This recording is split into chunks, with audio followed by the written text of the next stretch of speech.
Tonight, let's talk about a book that asks one of the most unsettling questions in American literature. What if nobody can actually see you?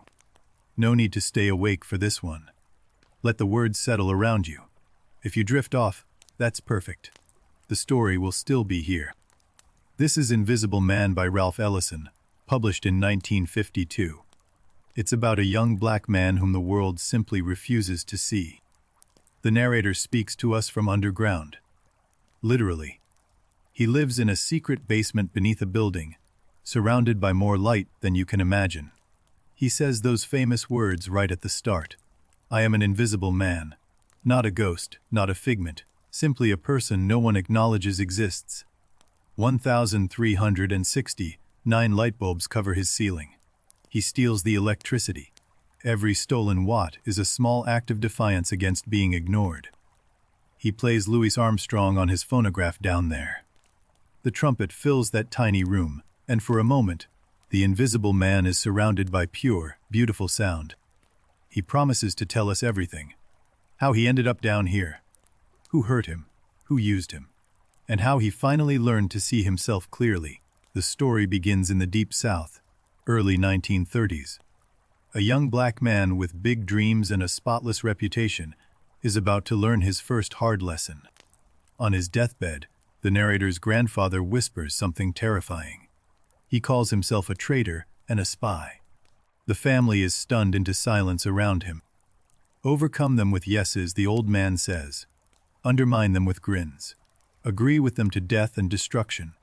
Let them choke on your compliance until they swallow themselves. Those words will follow the narrator everywhere. Were they wisdom or madness? A survival strategy or surrender? He'll spend his whole life trying to figure that out. Years pass. The narrator becomes a model student, top marks, perfect behavior, admired by teachers. He's selected for a special honor at his high school graduation. He's invited to recite his graduation speech before the town's most important white citizens. A great honor, they tell him. He believes every word of it. But before the speech, something else. He and 9 other black boys are led into a ballroom, told to put on boxing gloves, told to put on blindfolds. This is the battle royal, a ritual of humiliation disguised as entertainment. White men in tuxedos sit in a ring of chairs, smoking cigars, watching with hungry eyes. Before the fight, a blonde woman dances before the boys. They're forced to look and not look at the same time. Desire and terror braided together in one impossible moment. The fight begins. Blindfolded boys swing wildly, fists connecting with flesh and air. Blood and sweat and fear. The white audience roars with delight at every blow. Then the electrified rug. Coins and crumpled bills scattered on a carpet wired to a battery. The boys scramble for money and get shocked each time they grab. Finally, they let him speak. His mouth bleeding, his eyes swelling shut. He stands at the podium and delivers his carefully memorized speech about humility and social responsibility. Then his tongue slips. Instead of social responsibility, he says social equality. The room goes dead silent. Every white face turns to stone. He feels the temperature drop. He corrects himself immediately. Social responsibility, he says again, louder. The tension breaks. They relax. He gets his reward, a leather briefcase and a college scholarship. That night he dreams. In the dream he opens the briefcase and finds an engraved message inside an envelope, inside another envelope, inside another. It says, "Keep this boy running." He wakes up and pushes the dream aside. He's going to college. A real college for black students. Surely this is where his life truly begins. He's full of hope. The campus is beautiful. White columns and magnolia trees, manicured lawns stretching like green velvet. It looks like a paradise built specifically for young black scholars to flourish. The narrator thrives there. He studies hard, speaks respectfully, follows every rule. He believes that if he does everything right, the world will reward his obedience with acceptance. One afternoon he's given a special assignment. Drive Mr. Norton, a wealthy white trustee, around the countryside. Show him the beautiful campus.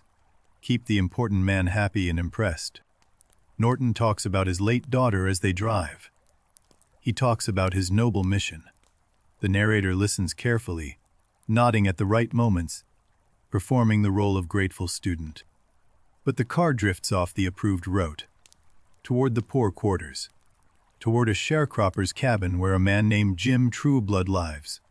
Norton insists they stop. He wants to hear. Norton listens to Trueblood's terrible story with a fascination that disturbs the narrator. Something cracks in the air, and everything the young man believed begins to unravel right here. Trueblood's cabin is a different world from the campus. Bare wood walls, dirt floor, children in rags.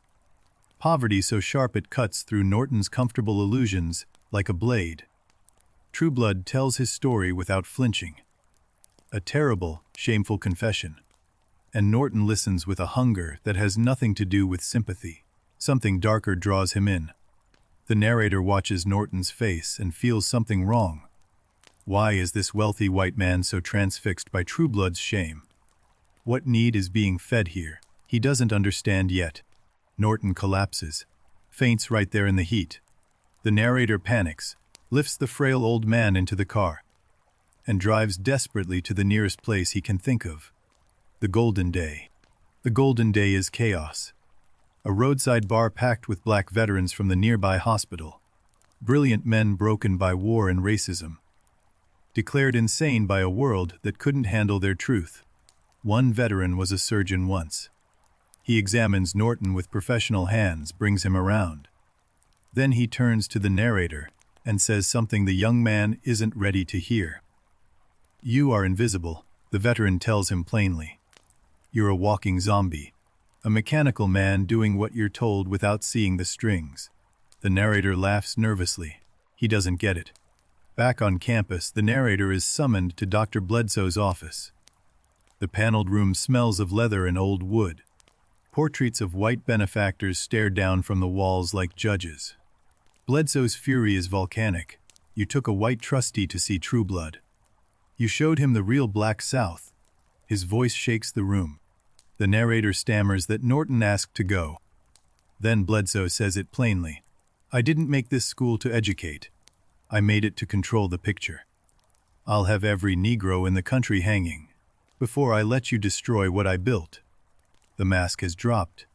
Bledsoe isn't an educator. He's a gatekeeper who survives by controlling how white people see black people. Power through performance. He is furious at the truth being exposed. Bledsoe gives the narrator 7 sealed letters of recommendation. "Take these to New York," he says with a paternal smile. "These will open doors." The narrator thanks him, believing every word. The narrator leaves campus carrying his briefcase and his hope. The magnolia trees sway in warm wind. He doesn't look back. New York is waiting. His real life is about to begin. He's sure of it. New York City hits him like a wall of sound. Harlem especially. The streets pulse with life he's never imagined. Music pouring from doorways. Voices calling in accents from everywhere. A world alive. He delivers Bledsoe's letters to offices across Manhattan. Receptionists take them politely. He waits in lobbies reading magazines. Days pass. No one calls him back. The silence grows heavier each morning. Weeks grind past. His money dwindles to coins counted carefully on a rooming house bed. He eats less. Walks more. Waits for a telephone call that never comes. Hope shrinks to a whisper. Finally, a young secretary takes pity on him. She shows him what Bledsoe actually wrote. The letters don't recommend him at all. They say, "Keep this boy running. Do not hire him ever." The betrayal lands like a physical blow. Bledsoe didn't just expel him. He made sure every door in New York would close before the narrator could knock. Exile disguised as opportunity. Everything he believed shatters in that moment. The college, the respectability, the idea that obedience equals acceptance. All of it was a game. And he was the only one who didn't know the rules. He wanders Harlem streets without destination. The dream of education and respectability lies in pieces behind him. Ahead, nothing but the city's noise and his own scrambled thoughts. What now? He takes a job at Liberty Paints, a factory on Long Island that makes the whitest paint in America. Their slogan says it all. If it's optic white, it's the right white. Here's the factory's secret. The purest white paint in the country requires exactly 10 drops of black toner stirred into every bucket. Without the black, the white doesn't work. Think about that. His supervisor Kimbrough tests every batch, holds a sample card up to the light, squinting for any hint of color. The narrator watches him reject bucket after bucket. Not white enough. Do it again. The narrator is reassigned to the basement, down below the factory floor where the real machinery hums. Down where an old man named Lucius Brockway runs everything from a maze of pipes and gauges. Brockway is ancient paranoid and absolutely essential. He knows every pipe, every gauge, every pressure threshold. Without him the factory would explode. He knows this. He makes sure everyone else knows it too. Brockway suspects the narrator is a Union spy.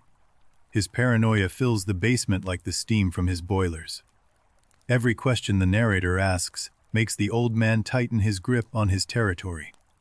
Something between them is about to snap. Two black men fighting over scraps of authority in a white man's factory basement. The irony would be funny if it wasn't so painful to watch unfold. The boiler explodes. White paint erupts in every direction. The narrator is thrown against a wall, engulfed in scalding whiteness. He loses consciousness as the factory tries to erase him completely. He wakes in the factory hospital, strapped to a table. A machine he doesn't recognize hums above him. Wires run from his body to metal boxes with glowing dials. He cannot move his arms or his head. Doctors in white coats stand around him discussing treatment options like he's a broken machine, not a man. They debate voltages and frequencies. No one asks if he's in pain. No one asks his name. Electric current rips through his body. His back arches off the table. White light fills his skull. He can feel his memories loosening, names and faces sliding away like water through open fingers. They ask him questions. What is your name? Who is your mother? He reaches for the answers and finds nothing. Empty spaces where his identity used to live. He is being unmade from the inside. Eventually they release him. He walks out of the hospital into blinding daylight. The city is the same, but he is different. He doesn't know who he is anymore. He barely knows where to put his feet. On the subway home he nearly collapses. A black woman named Mary Rambo catches him, holds him steady, takes him to her apartment in Harlem without asking a single question about what happened. Mary's apartment is warmth itself. Lace dollies on every surface. Family photographs climbing the walls. The smell of greens cooking on the stove. It feels like the South transplanted to a Harlem brownstone. Mary believes in him before he believes in himself again. You young folks are going to make the changes, she says, serving him plate after plate. Her faith is steady as a heartbeat. Weeks pass at Mary's. The narrator slowly reassembles himself. He eats. He walks Harlem streets. He begins to notice things. The beauty, the energy, the defiance woven into everyday black life here. One cold morning he buys a hot buttered yam from a street vendor. He stands right there on the sidewalk and eats it. Southern food, in public, without the slightest apology. It tastes like freedom. Such a small act, eating a yam on the street. But for him it's enormous. He's choosing to enjoy what he enjoys without performing someone else's idea of who he should be. No more masks. Not today. Then he turns a corner and sees the eviction. An elderly black couple standing on the sidewalk, as marshals carry their entire life out of their apartment. Furniture, photographs, memories, all dumped on concrete. Among the scattered objects, freedom papers. Documents proving this couple's ancestors were freed from slavery. 100 years of hard-won dignity tossed on a Harlem curb like garbage in morning trash. Rage erupts in the narrator like nothing he's felt before. He starts speaking to the crowd without planning to. Words pour out of him, about dignity, about history, about what this country owes its oldest citizens. The crowd surges forward. People begin carrying the furniture back inside. The marshals are overwhelmed. For a few chaotic minutes, the community takes back what the law tried to steal from 2 of its elders. Police sirens wail in the distance. The narrator runs, but someone has been watching. A white man with red hair and an easy smile has been standing at the edge of the crowd, taking notes, seeing everything. Brother Jack approaches the narrator days later. "You have a gift," he says with warm admiration. "A real gift for reaching people. The Brotherhood could use a man like you." The next chapter begins. The Brotherhood offers the narrator something irresistible. A new name, a new apartment, a salary, and a purpose. He sheds his old self like a worn coat and steps into someone else entirely. They give him an apartment downtown and train him in ideology. The science of history, they call it. Everything systematic, everything explained. The world finally makes sense, or so it seems through their particular lens. His first public speech for the Brotherhood is electric. He stands before a packed Harlem auditorium and feels the crowd responding to his words like a living thing. This is power. This is what he was born for. But the committee isn't pleased. Too much emotion, they say. Not enough science. You stirred them up instead of organizing them. The Brotherhood wants controlled heat, not wildfire. They want a tool, not a torch. They reassign him. Women's issues. Away from Harlem where he was making real connections. The demotion stings, but he swallows it, telling himself this is how organizations work. Be patient, be disciplined. At a downtown party, a woman named Sybil corners him. She doesn't see a person or a thinker. She sees a racial fantasy. An exotic thrill to break the boredom of her cocktail-soaked marriage. Even among supposed allies, he's invisible. Not invisible as in unseen, visible only as a projection. Sybil sees a fantasy. The committee sees a megaphone. No one sees the man standing right in front of them. Finally, the Brotherhood sends him back to Harlem. Months have passed. He expects to pick up where he left off, to find the community he helped build still thriving. Instead, he finds something has shifted beneath him. Todd Clifton has vanished. The young organizer who was the Brotherhood's best man in Harlem, handsome, passionate, beloved by the community, has simply disappeared. No one knows where he went or why he left. The narrator searches for Clifton through Harlem's maze of streets, asks at barbershops and pool halls, follows rumors that dissolve into dead ends. Nobody has seen him, or nobody wants to say where he's gone. He finds Clifton on a midtown sidewalk. The shock of it stops him cold. The brilliant organizer, the community's golden boy, is standing on a street corner selling paper dolls to strangers passing by. Sambo dolls, racist caricatures with exaggerated features, made to dance on strings for anyone who'll pay a quarter. Clifton makes them jump and kick while calling out to the passing crowd. "Shake it up, shake it up." The narrator watches in horror. This man who spoke of dignity and liberation is now performing degradation on a public sidewalk. Was it protest? Despair? A mirror held up to show what they'd all become? Nobody knows. Police approach Clifton. A routine sweep. Move along. But something in Clifton refuses. He does not run. He does not comply. He stands perfectly still and then, deliberately, strikes the officer across the face. The gunshot cracks through Midtown Manhattan like a branch snapping. Clifton falls. A young man who once dreamed of changing the world lies on concrete, and the city barely pauses to notice he's gone. The narrator organizes Clifton's funeral. Not because the Brotherhood asks him to. They didn't. He does it because someone must say that this life mattered, that Todd Clifton was more than a statistic. Thousands turn out for the march. A river of black faces flowing through Harlem streets behind a simple wooden coffin. No speeches planned. Just the shuffle of feet and a lone horn playing something slow and aching. At the gathering afterward, the narrator speaks. Not ideology, not strategy. He asks one simple question that cuts through everything. His name was Todd Clifton. He was a man. Who will remember him? Who will care? He says Clifton was outside of history.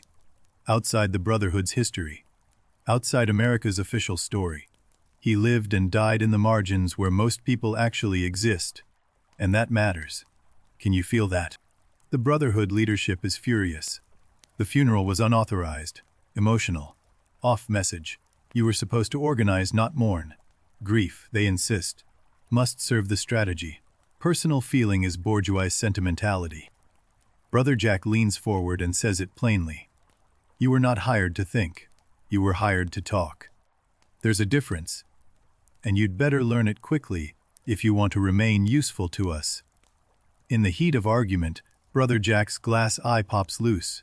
It drops from his socket and lands in a glass of water on the table. Everyone freezes.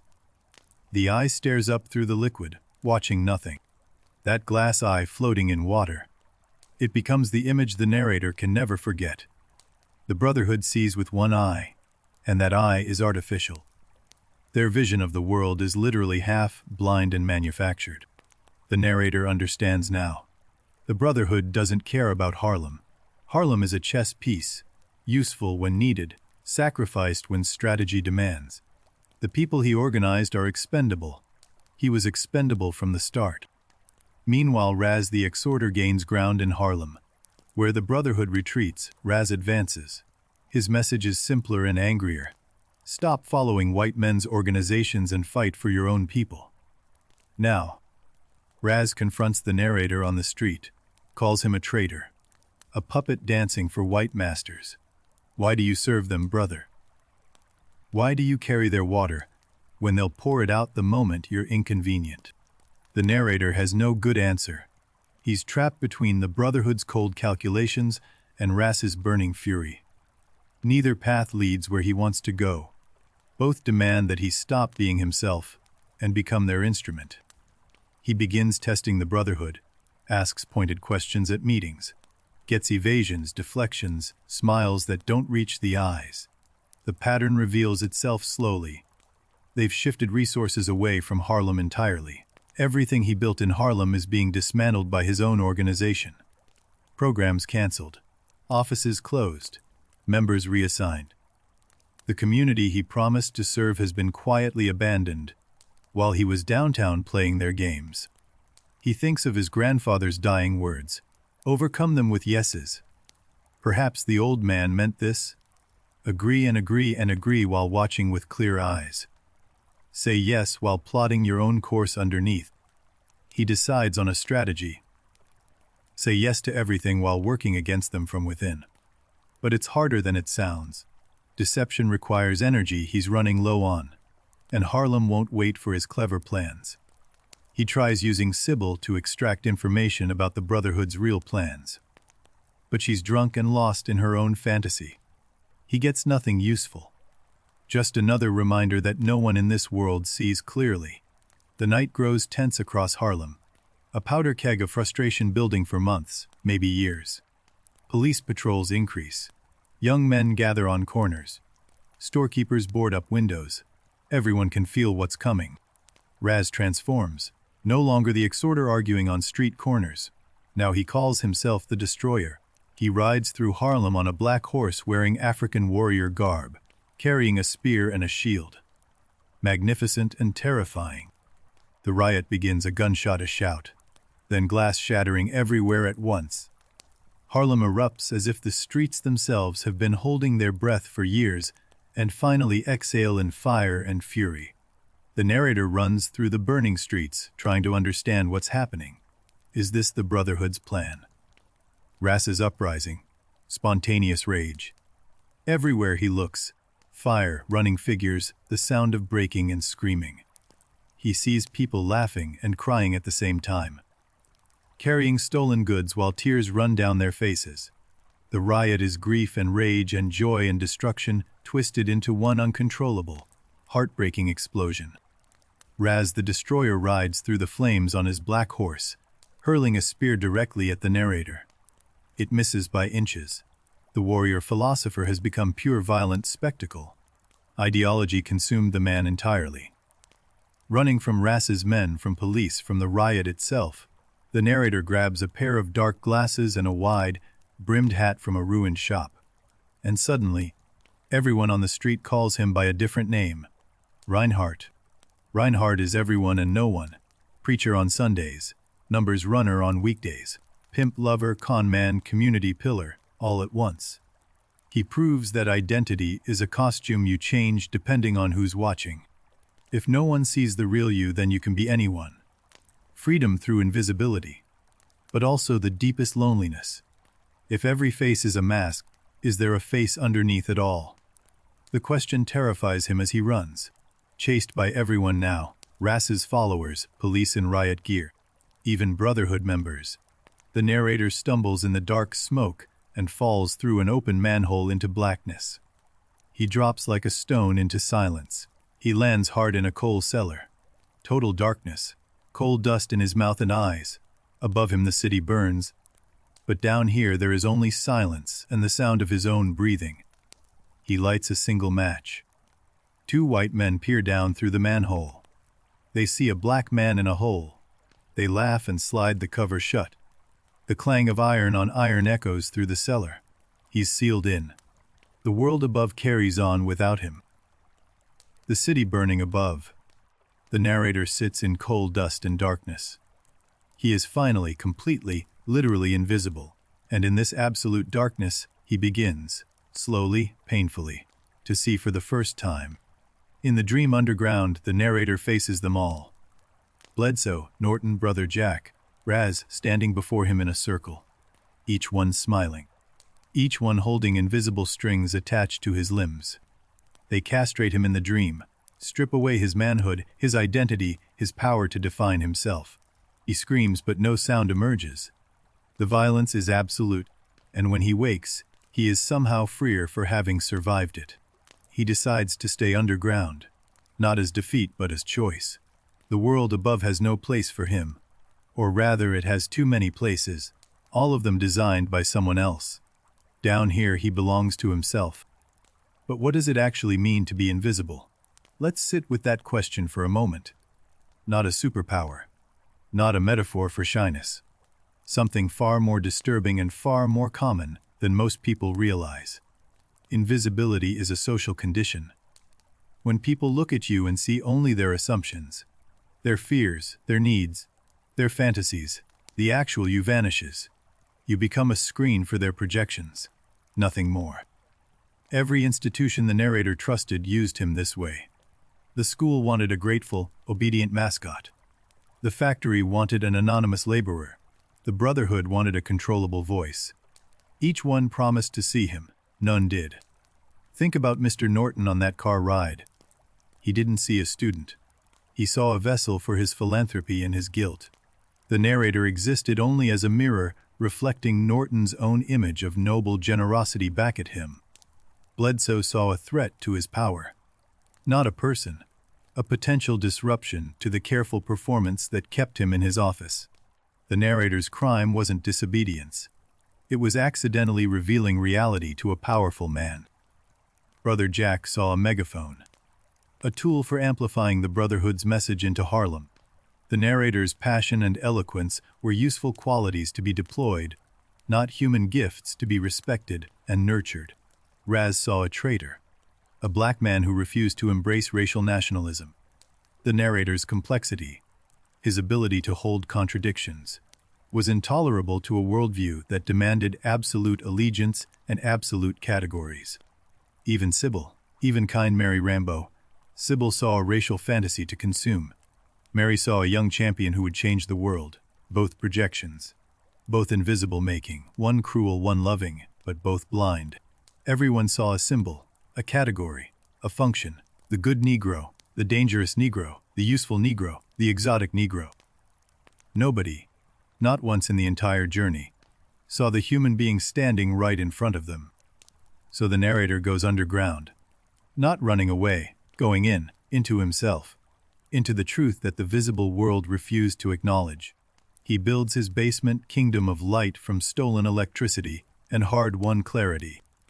1,369 bulbs, he counts them, each one a small rebellion against the darkness of being unseen. He steals the power from monopolated light and power. The company doesn't even notice the drain. The irony is perfect. The most invisible man in America lives in the most brightly lit room in the city. If the world won't see him, he'll generate his own light. Enough light for 1,000 selves. He plays Louis Armstrong down there. That record spinning again and again. The trumpet asking the same question the narrator asks.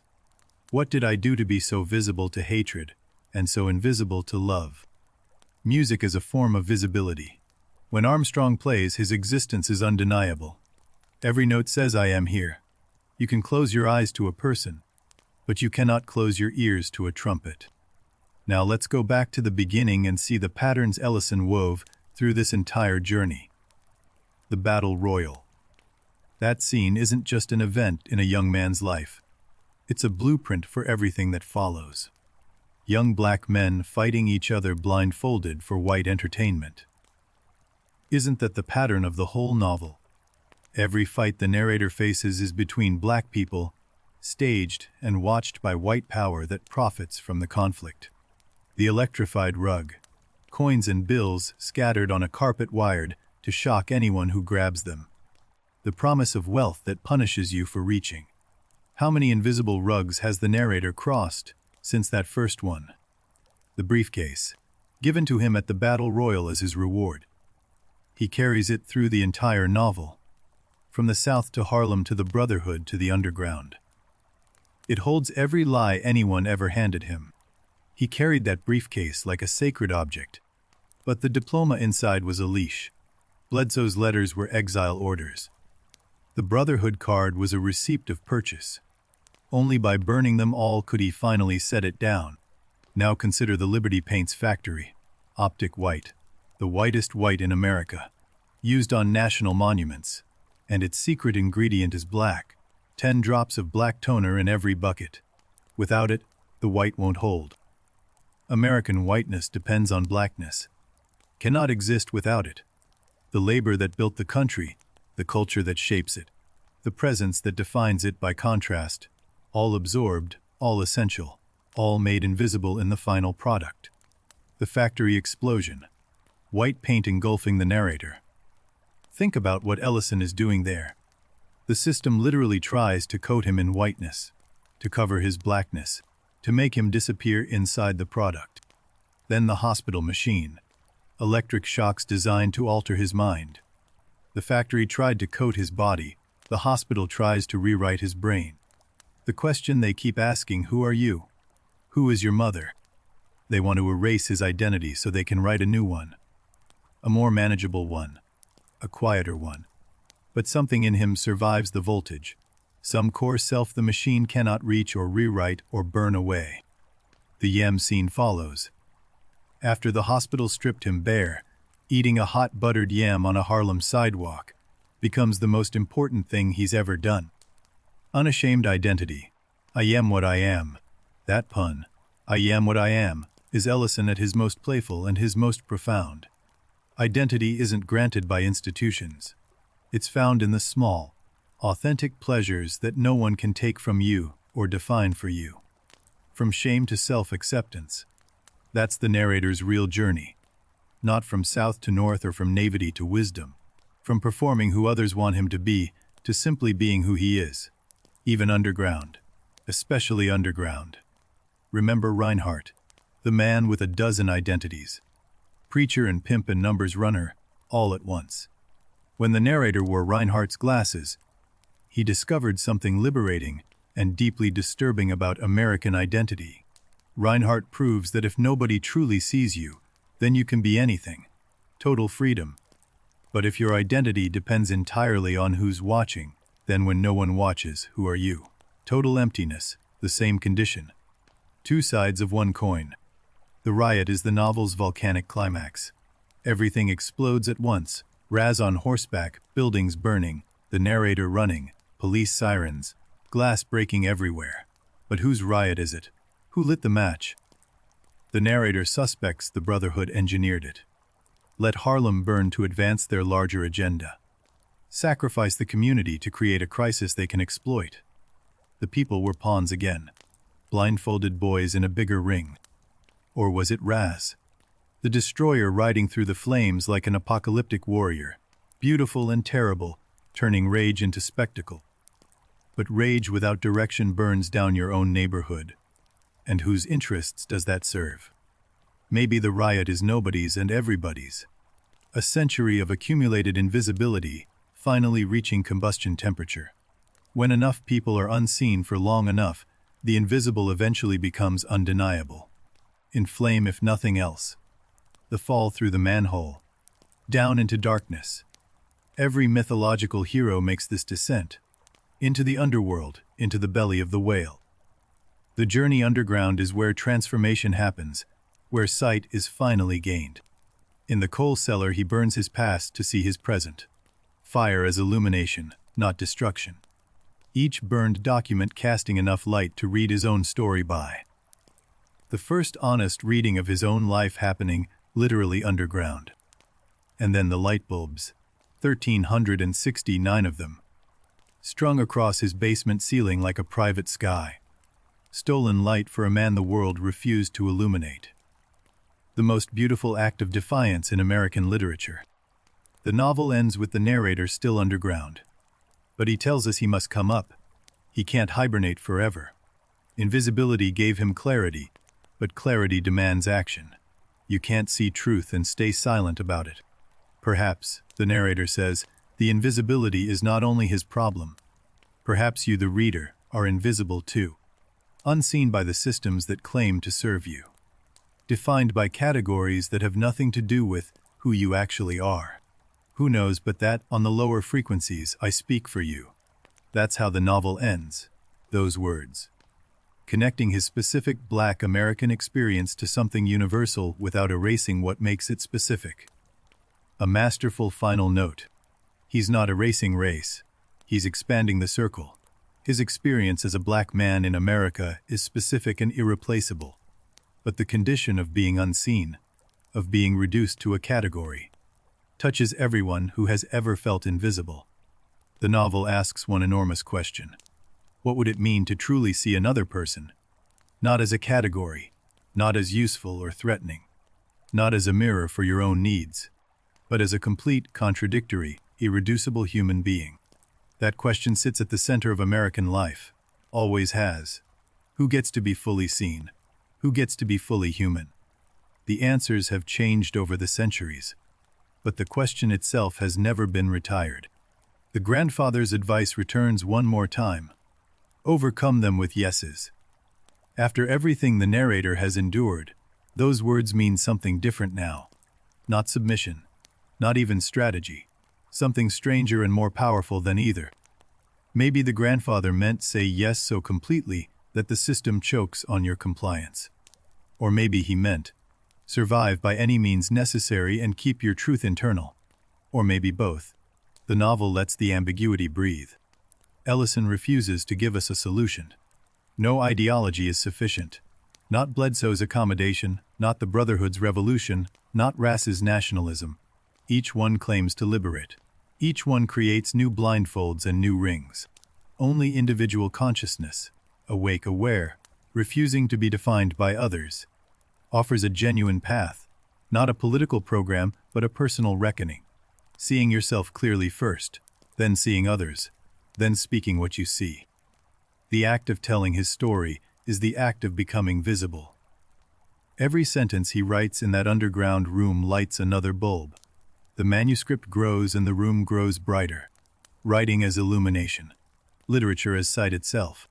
He writes to be visible to himself first, then to us. And in reading his words, we see him, perhaps for the first time in his life. Someone genuinely sees him. That's what a great novel does. It makes the invisible appear. And that brings us to the man who created this extraordinary world from his own experience. Ralph Waldo Ellison. A writer who spent 7 years crafting one perfect novel. Let's learn about the world that made him. But first, one more thought to carry with us. The narrator's invisibility is about race in America. Specifically, undeniably, structurally about being Black in a country built on Black labor and Black erasure. But Ellison also understood that invisibility reaches beyond race. Anyone who has been looked through, reduced to a category, made to perform someone else's idea of who they should be. They know this narrator's world from the inside. The path from shame to self-acceptance, from performance to authenticity, from blindness to sight. That's a human journey. Ellison made it specific to one man. But the lower frequencies reach everyone who's listening. Stay with me. The Brotherhood promised liberation and delivered control. Let's look closer at how that works. Because the pattern repeats in every institution the narrator encounters, and in institutions we encounter too. Brother Jack's glass eye is the novel's most devastating symbol. The organization literally sees with one eye, and that eye is manufactured. Their worldview is half vision passed off as total clarity. Partial sight pretending to be complete. They see history but not people. Statistics but not souls. Strategy but not suffering.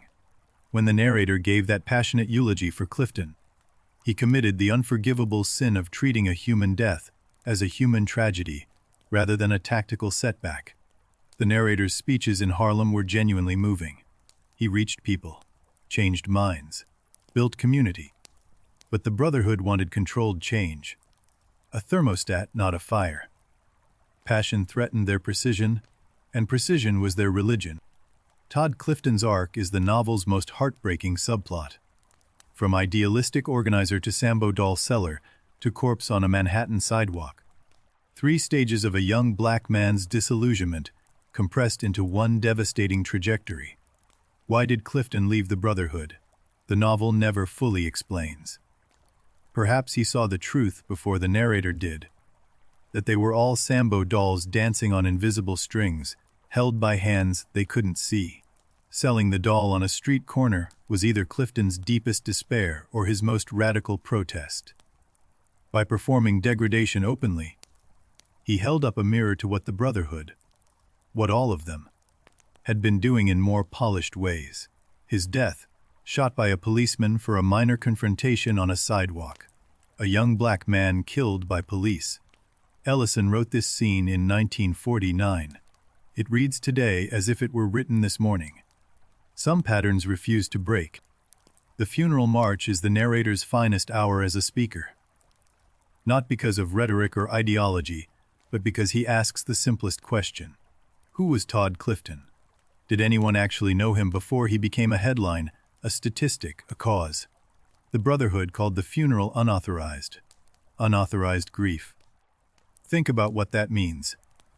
An organization that claims to fight for people telling those people that their sorrow requires official permission before it can be expressed publicly. Raz the Exhorter offers the opposite path, no compromise, no coalition. Black people fighting for black people, period. His clarity is seductive, and his diagnosis of white institutional betrayal is largely correct. The prescription, though, leads somewhere darker. When Raz becomes the destroyer, ideology consumes the man completely. Mounted on a horse, carrying a spear, wearing warrior garb, he's transformed himself into a living symbol. Magnificent, yes. But a symbol isn't a person. That's exactly the problem. The riot itself, who benefits? The Brotherhood gets a crisis to exploit. Raz gets his apocalyptic spectacle. The police get an excuse for crackdowns. The community gets ashes and broken glass. The math is heartbreaking and precise. Through it all the narrator runs. And in running he stumbles upon Reinhardt's world. The dark glasses and the white hat that make him someone else entirely. It's the novel's strangest and most liberating episode. Identity as costume, worn and discarded at will. Reinhardt is a preacher on Sundays, a gambler on weekdays, a lover at night. He contains multitudes, or rather, he performs multitudes. Nobody knows the real Reinhardt because there may not be one. He's pure surface, infinitely adaptable. For the narrator, Reinhardt is both a revelation and a horror. If identity can be changed like a hat, then maybe all identity is performance. Maybe nobody is who they appear to be. Maybe the invisible man's condition is not unique. It's universal. Then the fall, through the manhole, into darkness, into silence. The burning world above sealed shut behind him. And for the first time in his entire life, no one is watching, no audience, no institution, no judge, just him in the dark. In mythology, the hero descends to gain wisdom. Orpheus went underground. Dante walked through hell. Odysseus visited the land of the dead. The narrator's coal cellar is his underworld, and like those ancient travelers, he emerges transformed. The underground is both a grave and a womb. The old narrator, The obedient student, the factory worker, the brotherhood spokesman, dies down here. Something new gestates in the darkness. When he finally emerges, it will be as himself for the first time. He burns his past to see his present. That act of destruction is really an act of creation. Each document consumed by fire lights the cellar briefly. And in that brief light, he reads his own life truly for the first time. And then the light bulbs. His great project. 1,360, 9 stolen lights strung across the ceiling of his basement sanctuary. Not hiding in the dark but blazing in it. Making his own sun below the world that denied him one. He steals the electricity from monopolated light and power. They don't even notice the drain. The company profits from providing light, but can't be bothered to check who's using it. Another layer of institutional blindness, made literal in the wiring. He plays Armstrong again. Always Armstrong. The trumpet filling the small bright room with something that words can't carry alone. The music doesn't make him visible. It makes visibility irrelevant. Sound doesn't care whether you can see the musician. And he writes. That's the important thing. He doesn't just hide underground. He tells his story. The act of writing transforms him from an invisible man into an author. The pen makes him real in a way no institution ever did. The novel's ending is both provisional and absolute. He says he must come up from underground eventually. He cannot hibernate forever. But he hasn't come up yet. The story ends in the space between decision and action. Invisibility was a curse. Then it became a refuge. Now it's becoming a launching pad. The same condition, transformed by understanding. He went underground blind, and is preparing to emerge with sight. That's the entire journey in 3 sentences. Perhaps the invisibility isn't only his. Perhaps the reader is invisible too. Those famous closing words reach across the page and grab us by the collar. On the lower frequencies, he speaks for us. Not instead of us, for us. That final line isn't claiming universal experience. It's not saying race doesn't matter.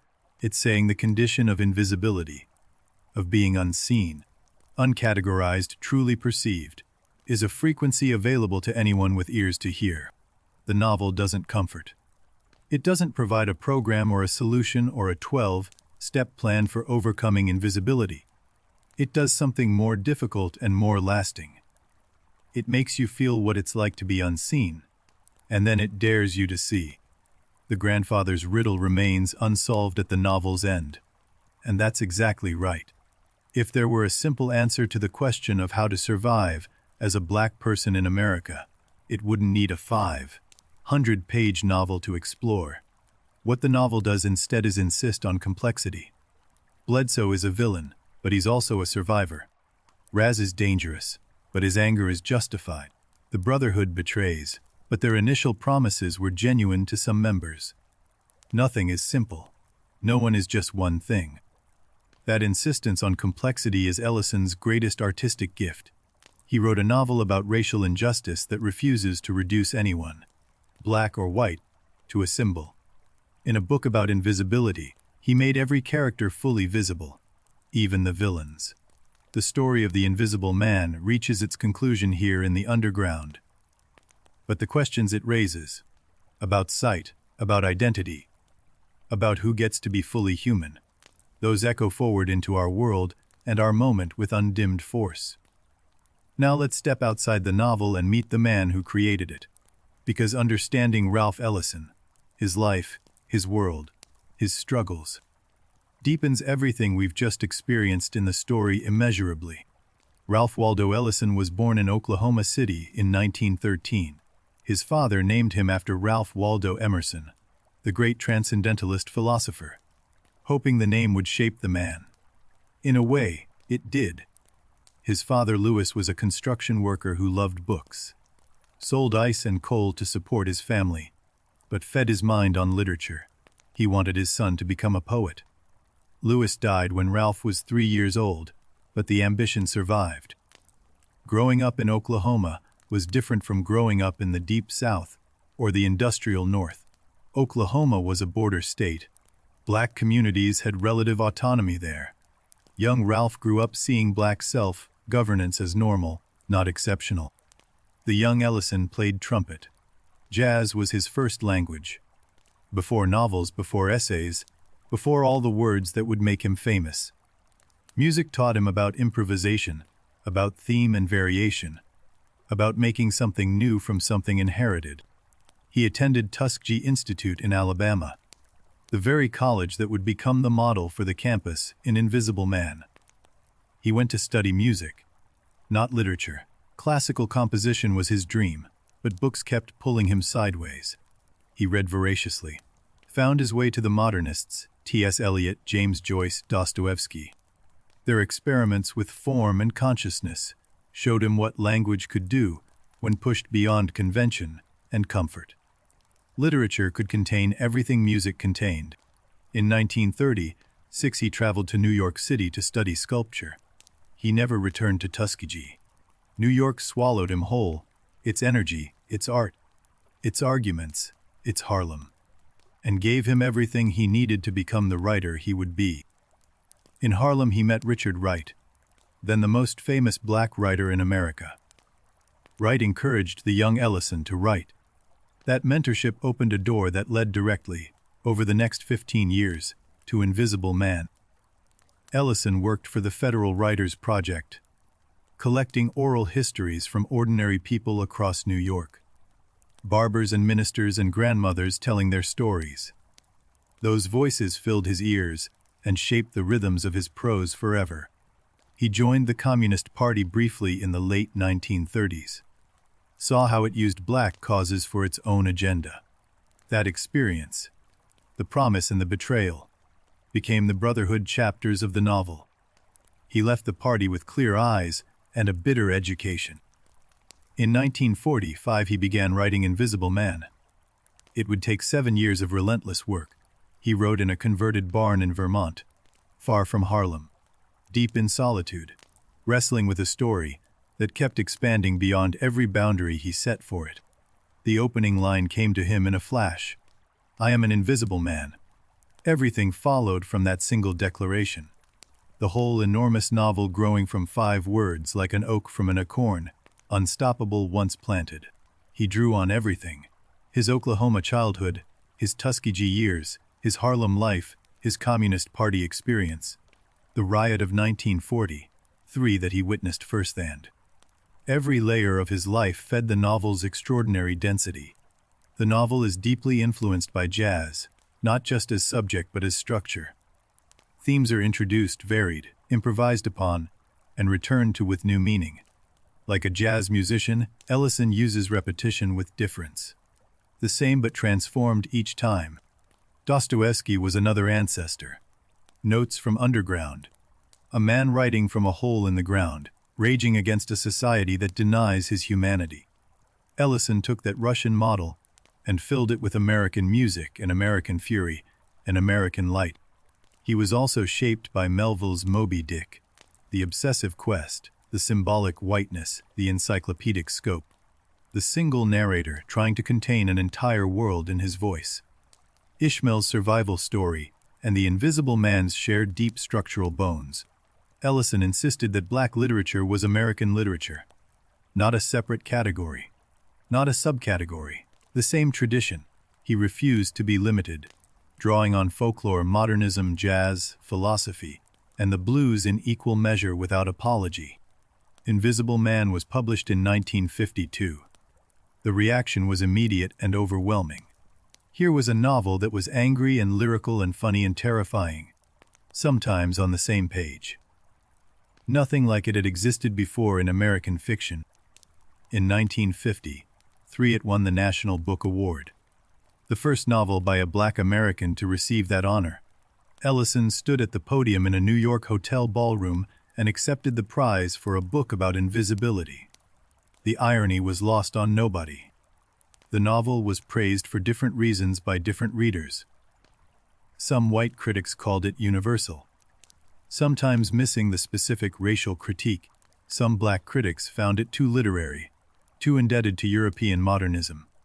The argument continues to this day. That tension between art and activism, between the specific and the universal, between black experience and American experience, defined Ellison's public life. He navigated it with grace, stubbornness, and a refusal to simplify his own work's complexity. Let's explore that legacy next.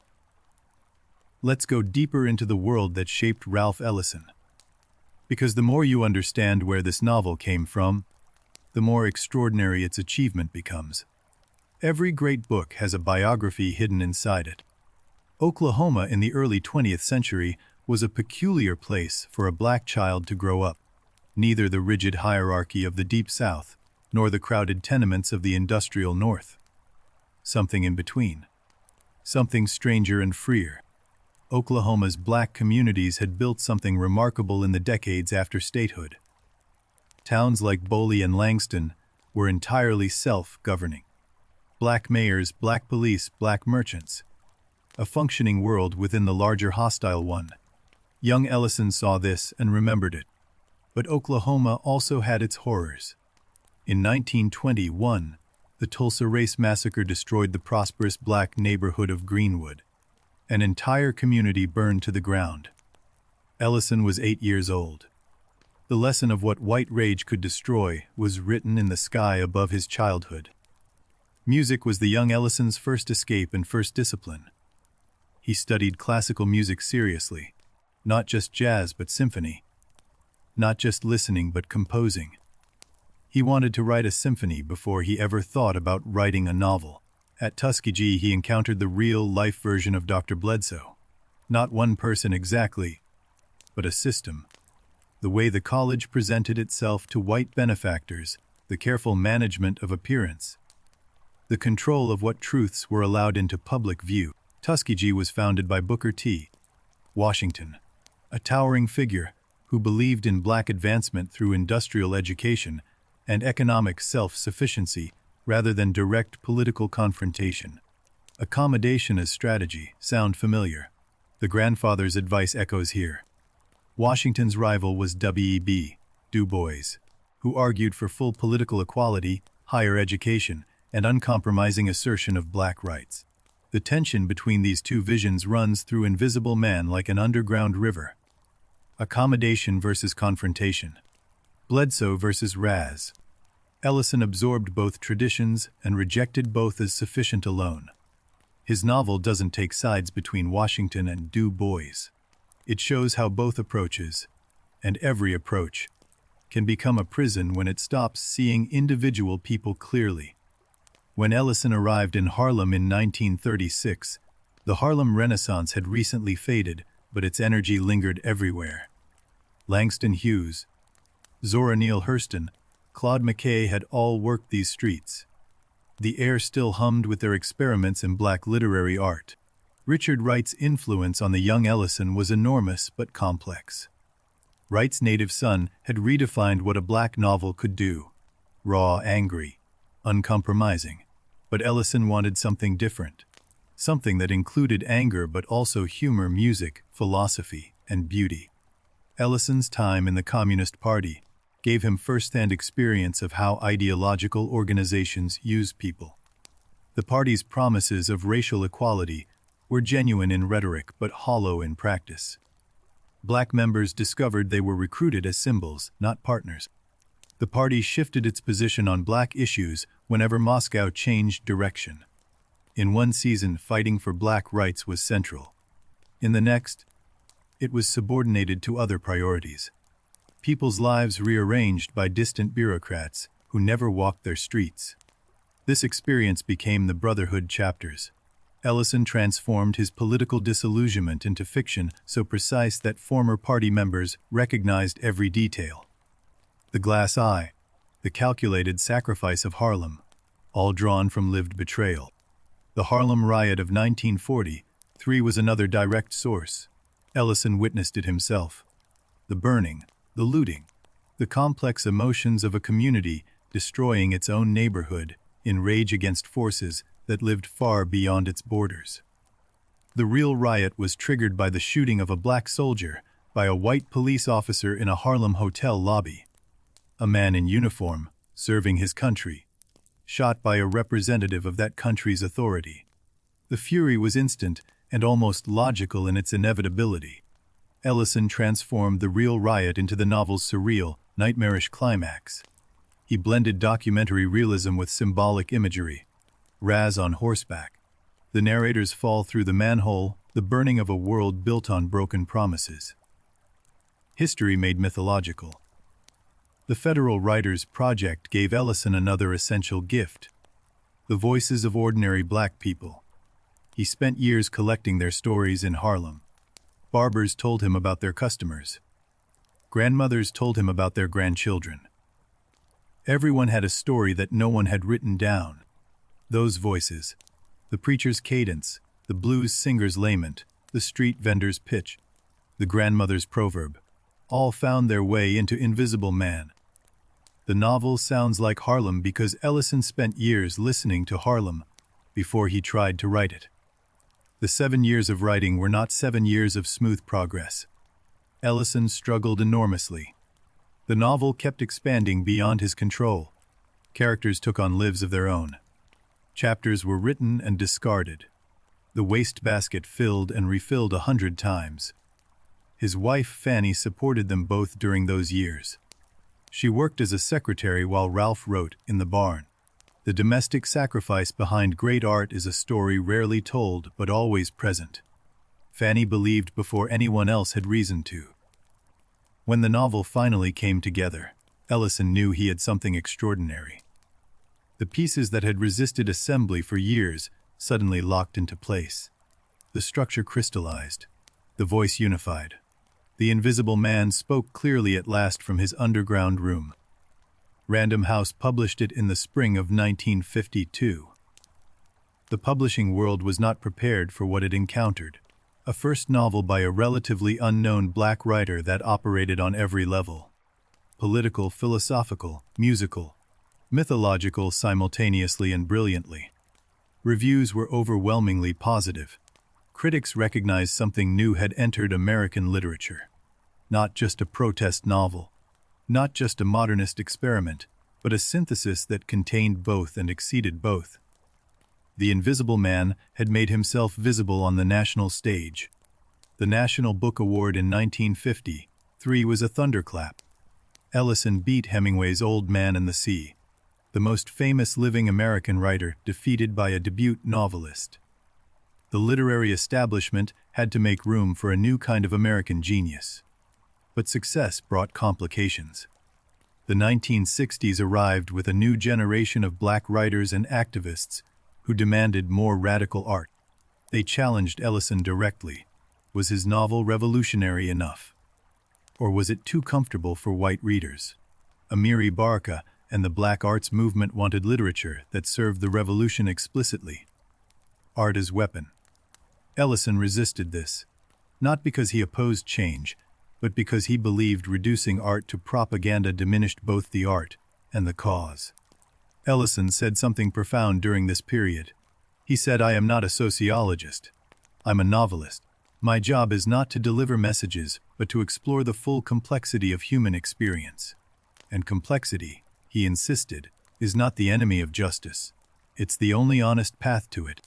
The tension between art and activism defined Ellison's public life for decades.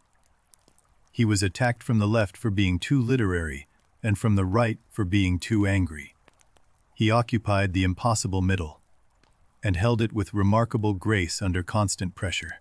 He spent the rest of his life working on a second novel, a massive, ambitious project about race, religion, identity, and American mythology.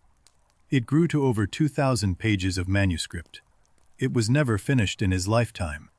In 1967, a devastating fire destroyed part of the manuscript. His summer home in Massachusetts burned, and with it hundreds of pages of the second novel that could never be reconstructed. Imagine losing years of work in a single afternoon of smoke. He continued writing after the fire, reconstructing, expanding, revising. The second novel consumed the remaining decades of his life. Some say it was a masterpiece in progress. Others say it was an impossible project that grew too large for any single book to contain. Ellison died in 1994 at the age of 80. The second novel remained unfinished. A portion was published after his death as June 18th. But it was only a fragment of the larger vision, one novel. Just one completed novel in an entire lifetime. Some writers produced dozens. Ellison produced one, and it was sufficient to change the course of American literature permanently. Sometimes one is all you need, if it's the right one. Ellison's legacy lives in every sentence of Invisible Man, and in every writer who came after and found courage in his example. He proved that a Black American novel could contain everything: jazz and philosophy, folklore and modernism, anger and beauty, without apology. He once said that the novel is a function of American democracy. It gives voice to the voiceless. It makes the invisible visible. In a country built on contradiction, the novel is the form that can hold all the contradictions at once without breaking apart. That belief, that art could hold the contradictions of American life without simplifying them, was Ellison's great faith. He never abandoned it despite every pressure to choose a side, pick a lane, simplify his message. The complexity was the message. The historical context is complete. The man and his moment, Oklahoma to Harlem to Vermont to the American literary canon. What remains is to explore what his novel did to the culture. How it changed the conversation forever. Before we move on, listen. The sound of a trumpet drifting up through floorboards. The hum of stolen electricity. The scratch of a pen on paper. The narrator is still down there, still writing, still burning bright. He's been waiting for us all along. The jazz influence runs deeper than most readers realize. Ellison didn't just write about jazz. He wrote in jazz. The novel's structure follows the principles of jazz composition, with extraordinary precision and intentional design throughout. A jazz musician states a theme, then improvises on it, then returns to it changed. The Battle Royal theme, Black people performing for white power, appears first as a literal scene, then echoes through every institution the narrator encounters, each time transformed but recognizable. The blues tradition feeds the novel differently. The blues accepts suffering without surrendering to it. The narrator's voice carries that quality, acknowledging pain while refusing to be destroyed by it. Every sentence hums with that blues resilience. Black folklore also permeates the novel. Trickster tales signifying the dozens, oral traditions of verbal cleverness and subversion that have been central to Black American culture for centuries. The grandfather's dying advice is itself a kind of folk riddle passed down through generations. Ellison himself was a product of all these traditions. Classical music, jazz, blues, folklore, European modernism, American pragmatism. He refused to choose between them because he understood they were all part of the same inheritance. His was a synthesizing intelligence of the highest order. The novel was written during a crucial period in American history. The late 1940s were the beginning of the Cold War, the early stirrings of the civil rights movement, and a moment when America was asking itself, what kind of country do we want to be? Invisible Man appeared at exactly the right moment. The country needed a novel that could hold all its contradictions, its democratic promises and its racial crimes, its individual dreams and its institutional failures, without pretending any of them away. The novel's publication coincided with the beginning of the modern civil rights movement. Brown versus Board of Education was 2 years away. The Montgomery bus boycott was 3 years away. The world was about to change, and Ellison's novel anticipated the coming transformation with uncanny precision. The questions Ellison raised, about visibility, about institutional betrayal, about the gap between American ideals and American reality, became the questions the civil rights movement would raise in the streets. Literature arrived first, and the marchers followed. Ellison's insistence that Black Americans were fully American, not a separate problem to be solved, but a central presence without which America could not understand itself, remains one of the most powerful statements in the country's literary history. The author and his context. Now you know the world that made Ralph Ellison, and the world that Invisible Man made in return. A life and a novel inseparable from each other, and from the country they both tried to illuminate. Let's see what came after. What did Invisible Man change? Let's trace its impact across decades of American culture, in literature, film, music, and the way an entire country thinks about who gets to be seen and who gets erased. Before Ellison, black characters in most American fiction were types. The noble sufferer, the dangerous rebel, the comic sidekick, one-dimensional projections. Ellison shattered that mold by creating a narrator who was thinking, contradictory, funny, angry, confused, and fully alive on every page. The novel proved something essential: that a black American experience could contain all of America. Not as a subsection or a special interest, but as the central story. The margins turned out to be the truest view of the whole. Toni Morrison read Invisible Man as a young woman, and it changed her understanding of what black fiction could achieve. She said Ellison showed her that the language of black American experience could carry the weight of the most demanding literary modernism without bending. James Baldwin engaged with Ellison as both admirer and critic. Baldwin praised the novel's artistry, while questioning whether any single novel could capture the full range of black experience. The conversation between these two giants enriched American letters permanently. The novel's surrealist episodes, the battle royal, the factory hospital, Raz on horseback, opened a door in black American fiction. Before Ellison, realism dominated. After him, writers felt free to blend reality with nightmare, to use the surreal to capture truths that realism alone couldn't hold. The novel's structure, a first-person journey through American institutions, each one promising salvation and delivering betrayal, became a template for decades of American fiction. The odyssey of disillusionment through systems of power. Ellison gave that journey its definitive literary shape. The concept of invisibility itself entered American culture as a permanent metaphor. Before Ellison, people talked about discrimination and exclusion. After him, they talked about invisibility, a deeper, more insidious condition that includes being seen, but never truly perceived. When activists speak of marginalized communities being invisible, they are speaking Ellison's language.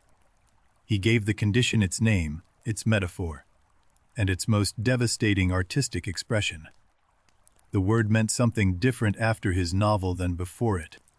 The concept extends beyond race, gender invisibility, women whose labor and thought are systematically overlooked, class invisibility, workers whose contributions disappear into the products they make, disability invisibility. Anyone who has been looked through understands this narrator. In film, the novel's influence runs deep. Spike Lee's entire body of work echoes Ellison. The blend of realism and surrealism, the institutional critique, the insistence that black American life contains every genre and every emotion simultaneously. Jordan Peele's Get Out borrows the novel's nightmare logic directly. Liberal racism is horror. The sunken place, a black man's consciousness trapped inside his own body, while a white presence controls the surface. The underground made terrifyingly literal. In music, artists from Nina Simone to Kendrick Lamar have wrestled with the same tensions Ellison explored: visibility and invisibility, performance and authenticity. The question of who you are when the stage lights go dark and nobody is watching you perform. The novel anticipated ideas that scholars wouldn't articulate for decades: intersectionality, performativity, the social construction of identity. Academic concepts that Ellison's fiction explored with more nuance and power than any theoretical framework that followed. The novel is taught today in virtually every American literature course, not as a historical curiosity, but as a living text that students discover speaks to their own experience with startling immediacy. The questions haven't aged because America hasn't fully answered them yet. In 1998, the Modern Library ranked it 19th among the best English language novels of the 20th century. Time magazine placed it on their 100 best list. The rankings barely matter. What matters is that readers still pick it up and feel seen by it. But the novel's importance goes far beyond rankings and syllabuses. It asks a question that America still cannot answer. Who gets to be fully seen? In an age of social media and surveillance, we are more photographed and less perceived than ever before. The narrator's 1360, 9 light bulbs anticipate our desperate contemporary need to be noticed. We flood our lives with light, screens, images, profiles, posts, hoping that sheer brightness will make us visible. But visibility without genuine recognition is just another form of darkness. Ellison understood before the internet existed that seeing and being seen are political acts. Who controls the gaze? Who decides what's visible and what's hidden? The Liberty Paints factory is still operating, mixing its black drops into white and calling the result pure. The novel asks about institutions too. Do they serve people or consume them? Schools, parties, corporations, movements? Each promised the narrator liberation and delivered control. That skepticism toward institutional promises resonates deeply in our current moment. Brother Jack's glass eye may be the novel's most prescient image. Organizations that see with artificial vision, that substitute ideology for genuine perception, are everywhere today. The glass eye floats in its water glass across the decades, staring at us with perfect manufactured focus. The grandfather's dying advice still resonates because it still has no settled interpretation. Overcome them with yeses. Is it code switching? Survival. Subversion. Surrender. Every generation finds a new reading. The ambiguity is the gift. Every reader who encounters this novel for the first time discovers that it was somehow written specifically for them. That's not an accident. Ellison designed a book that would speak differently to every reader while speaking to all of them simultaneously. Like jazz, like America itself, the novel's most enduring legacy may be its refusal to offer a solution. It says the problem is real, the pain is real, the invisibility is real. Now, what are you going to do about it? That challenge, aimed directly at the reader, has lost none of its force. Invisible Man doesn't comfort us. It makes us uncomfortable. And that discomfort is precisely its gift. A comfortable novel about racial injustice would be a contradiction in terms. Ellison understood that genuine art must disturb before it can heal. Perhaps the greatest testament to the novel's power is how many people have read it and felt, for the first time, that someone understood their experience of being unseen. Not just black readers. Anyone who has lived as a ghost in their own life. The novel found them. On the lower frequencies he speaks for you. Those 8 words may be the most generous closing line in American fiction. Not claiming your experience, not erasing his own, simply reaching across the vast distance between 2 solitudes and saying, I know you're there. That line reaches across race, across gender, across time. It says the frequency exists. You might not hear it in the noise of daily life, but in the quiet, in a basement, in a bed in the dark, the signal comes through. Listen. Ellison gave us something no political program or academic theory could provide. The felt experience of invisibility, rendered so completely that it becomes visible. That paradox is his supreme artistic achievement. He made the unseen undeniable through the power of storytelling. And with that, the legacy section draws to its close. The novel remains alive because the conditions it describes remain alive. Until every person is fully seen, Invisible Man will keep burning in its underground room, waiting for the world to finally look down and notice the light. Invisible Man is not a comfortable book. It was never meant to be. But it is a necessary one, as necessary now as the day it appeared on shelves 70 years ago, maybe more so. The questions haven't been answered. The light is still on underground. Whether you've read the novel, or you're hearing about it for the first time tonight, the narrator's story belongs to you now. He wrote it for exactly this moment, for your ears, for your night, for whoever you are, invisible or otherwise. The story is almost done for tonight. But before we go, one last thought. Ellison said that the greatest human achievement is the ability to see another person as they truly are. Not as you wish them to be, not as you fear them to be, as they are. That vision of full mutual recognition is what the underground room is ultimately about. Not hiding, not protest, but the radical, revolutionary act of truly seeing yourself so that you might, someday, truly see someone else. Maybe tomorrow you'll see someone you haven't truly seen before. A coworker, a stranger. Someone whose invisibility you've participated in without knowing it.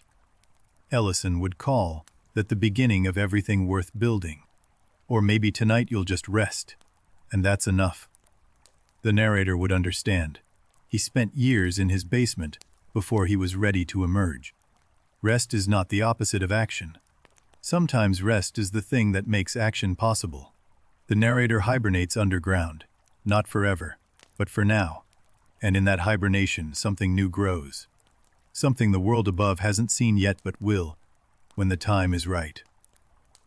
The underground is where the future is composed in quiet. That's what Invisible Man offers in the end. Not answers but company. The narrator sits with you in the dark and says, "I've been invisible too. I've been used and erased and hurt by the very systems I trusted. And I survived, and so will you." That company, the company of a voice that understands, is worth more than any answer. It's what we come to literature for. Not solutions but solidarity. Not instructions, but the profound comfort of knowing someone else has seen what we've seen and lived to tell about it.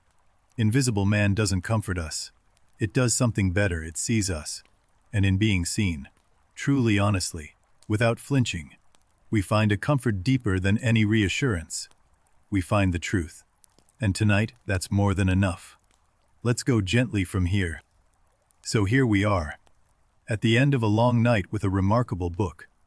A story about a young man who traveled from southern certainty to underground truth, from blindfolds to light bulbs, from silence to his own voice.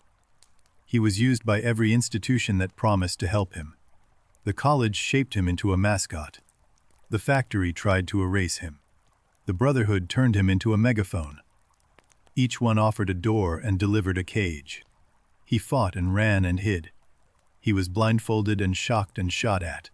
He watched a friend die on a sidewalk and a community burn in the night. He carried more than any one person should have to carry alone. And finally, in darkness, he began to see. The irony Ellison crafted with such precision. That visibility came only after descent. That light was found only underground. That the truest sight required first going completely blind. He became most visible when he accepted his invisibility. In the underground, nobody watching, nobody using him, nobody projecting their needs onto his face. He found himself, alone and illuminated and finally quietly free, and he found himself by telling his story, word by word, page by page. The act of writing as the act of becoming real. His pen moved and the room grew brighter, and the invisible man became, sentence by sentence, the most visible man in American literature. That's what literature does at its best. It takes the unseen and makes it undeniable. It gives voice to the voiceless. It shines a light into the rooms that polite society pretends don't exist. And then it dares you to look away. Maybe that's why we read. To see people we've been trained not to notice. To hear voices the world decided don't count. To sit with someone else's truth for a while, and let it change the shape of our own seeing. Ellison spent 7 years crafting this story. Every sentence earned through revision and struggle. You can feel the care in every paragraph.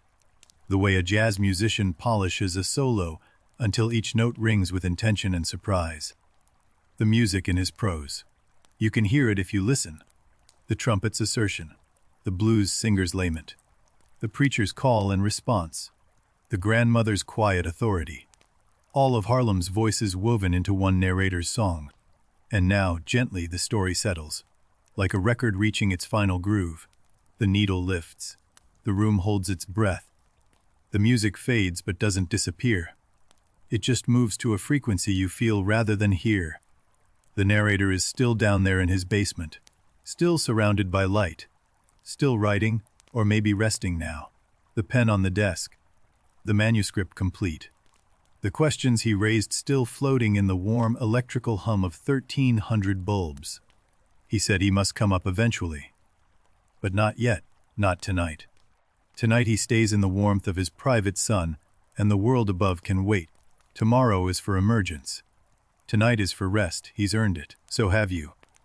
The light in his basement is steady, not flickering, not failing. A constant warm glow that asks nothing of you except that you notice it's there. Like the light you're resting in right now, wherever you are, whatever you're feeling tonight. You've spent this hour with a man who learned to see in the dark, who turned his own erasure into illumination, who wrote himself into existence one sentence at a time. That's a powerful thing to carry into sleep. Maybe tomorrow you'll see the world a little differently. Notice someone you haven't noticed before. Really look at them. Or maybe you'll pick up the novel itself and let Ellison's words carry you somewhere only his voice can reach. Or maybe you'll just sleep well tonight. And honestly, that's more than enough. The narrator would understand perfectly. Sometimes rest is the most radical thing a person can do. Sometimes closing your eyes is the bravest act of the day. Let the light bulbs in his basement glow behind your eyelids. 1,300 points of warm amber light, each one a small rebellion, each one saying, I'm here. That's enough for tonight. Let Louis Armstrong's trumpet carry you somewhere warm and safe. The music was always the truest part of the story. Notes that don't care whether you're visible or invisible. Notes that find you regardless. That wrap around you regardless. The story is told. The questions remained. And that's exactly right. Good questions don't need answers tonight. They need a warm place to rest. Put them on the nightstand beside you. They'll be there in the morning if you want them. You don't have to solve anything tonight. You don't have to figure out who's invisible and who's visible and what any of it means for you personally. The narrator didn't solve it either. He just kept his light on and kept writing. That was enough. Like a book left open on the nightstand. The story doesn't end when you stop reading. It waits. The narrator waits in his basement. The light bulbs wait on their wires. The trumpet waits in its groove. Everything waits for you to come back. For now, let your breathing slow. Let the warm amber light behind your eyelids be the narrator's basement. You're not invisible here. You're not performing. You're just resting in good company. That's all this ever was. Good company for the night. The invisible man sends his light, all 1,369 bulbs burning just for you tonight. Not stolen light anymore, shared light. The warmest frequency. The lowest, truest note of the trumpet. Filling whatever room you're in right now. On the lower frequencies, sweet dreams. The narrator whispers that across the decades, across the distance between his underground room and yours. He knows you're there. He always knew. That's why he wrote it all down. For this exact night. Close your eyes now. The light stays on. The narrator stays underground. The music keeps playing on a frequency just below hearing. And somewhere, in a basement filled with 1,300 stolen stars, an invisible man is finally at peace. Good night. Rest well. And remember, you are not invisible. Not to the narrator, not to this story. Not to the light that burns underground and reaches up through the cracks to find you wherever you are tonight. You are seen. The story is done. The light stays on. The narrator stays below, dreaming his way toward morning. And on the lower frequencies. Always on the lower frequencies. He speaks for you. Good night. Good night. Good night. Thank you for spending this hour underground with us. Thank you for listening. Thank you for being here tonight. The invisible man thanks you too. For finally looking down through the floorboards and seeing his light. If you're still awake, that's wonderful.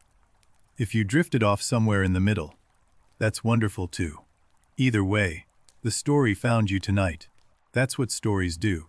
They find the people who need them. Sleep well. Breathe easy.